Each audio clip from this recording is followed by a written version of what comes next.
Hi, I'm Rose and welcome to SG News. From unconfirmed reports of the ex-president joining the secret society of Freemasons to the appointment of India's own Cardinal Monsignor Kuvakada as the head of Dicastery of Interreligious, we have many stories to cover.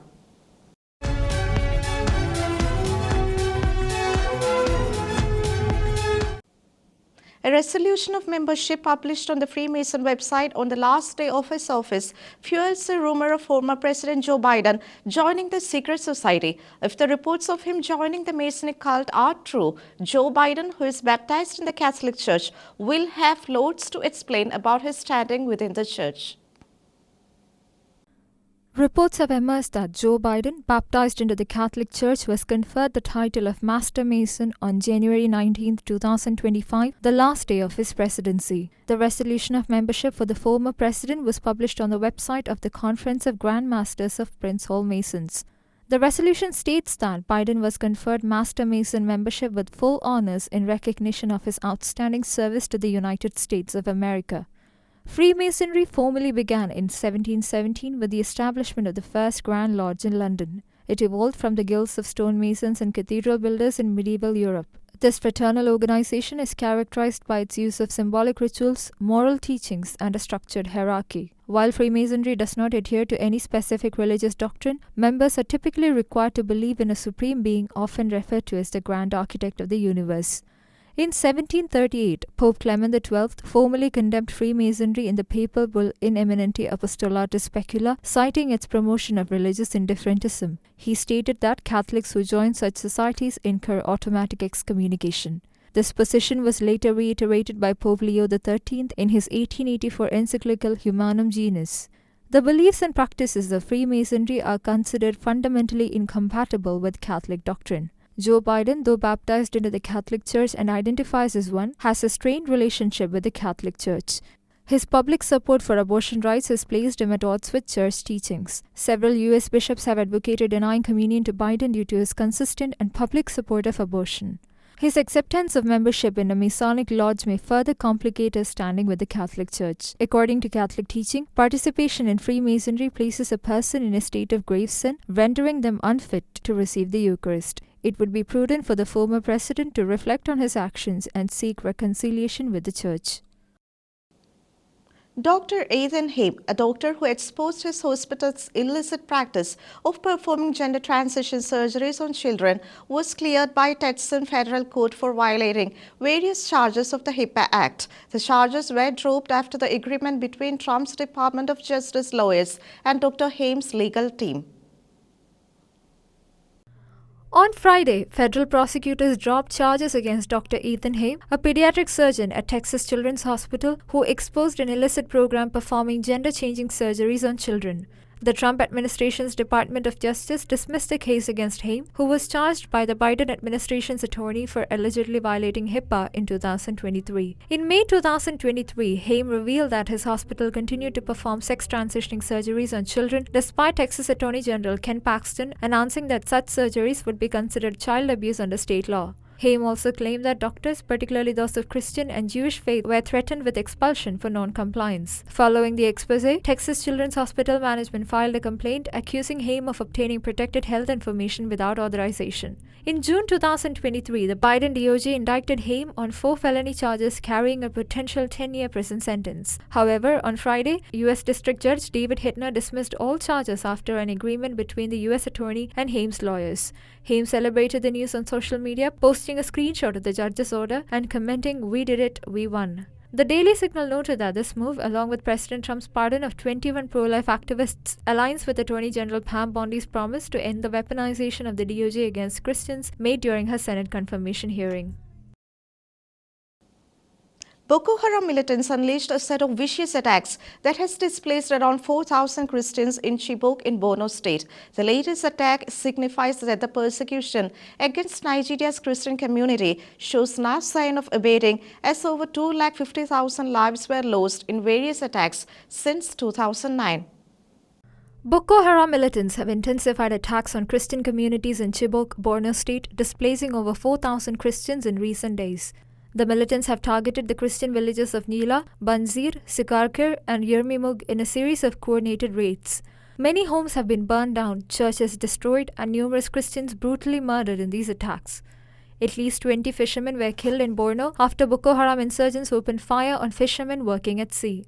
The Nigerian government has been embroiled in a conflict with the Islamic militant group Boko Haram since 2009. According to a 2021 report by the United Nations, over 350,000 lives have been lost in this brutal insurgency, which shows no signs of abating even after 16 years. Nigerian Christians are caught in the crossfire of these attacks, with church gatherings often targeted and places of worship burned down. Christians in the sub-Saharan nation, ranked 7th on the World Watch list by Open Doors International, frequently lay down their lives for their faith. In his first appearance since the inauguration, Vice President J.D. Vance addressed the pro-lifers gathered at the 52nd Annual March for Life in Washington, D.C. on Friday. The Vice President, who began his speech by promising that he would be back last year, underscored the importance of the pro-life movement in cultivating a culture that is both pro-family and pro-life in the fullest sense of the term. Vice President J.D. Vance addressed the participants at the 52nd Annual March for Life in Washington, D.C., marking his first public appearance since the inauguration. The 50th Vice President began his speech by promising the pro-life activists that he will be back next year. Let me say thank you. Good afternoon, marchers. Thank you for having me. And it is an honor to be standing with you here today for life. We are proud to march with you, and yes, we will be back next year. In his address, Vice President Vance emphasized the mission of the pro-life movement, protecting innocent life, defending the unborn, and promoting a culture that is both pro-family and pro-life in the fullest sense of the term. He lamented the fact that a culture of radical individualism had taken root in the society, which obscures the vision of the people. Instead of viewing the responsibilities and joys of family life, they are seen as obstacles to overcome. The Vice President made known his dream of a United States with more happy children and young men and women who are eager to welcome them into the world and eager to raise them. During his address, the Vice President said, quote, "We need a culture that celebrates life at all stages, one that recognizes and truly believes that the benchmark of national success is not our GDP number or our stock market, but whether people feel that they can raise thriving and healthy families in our country," end quote. His speech struck a hopeful tone as he announced the return of what he described as the most pro-family, most pro-life American president of our lifetimes. Vance pledged that under Donald Trump's administration, the federal government would no longer target pro-life activists or protesters. Referring to past events, he said, quote, "No longer will our government throw pro-life protesters and activists, elderly grandparents, or anybody else in prison. It stopped on Monday, and we are not going to let it return to this country," end quote. Now, it is a lifelong call to action, a moment in time, but every single day that you guys do what you do, from supporting young moms and dads, to fighting for the unborn, to working with our legislatures at the state and federal level, you make it possible for us to stand here and say that America is fundamentally a pro-baby, a pro-life, and a pro-family country. Vice President Vance is married to Usha, whom he met at Yale Law School. Together, they have 3 children.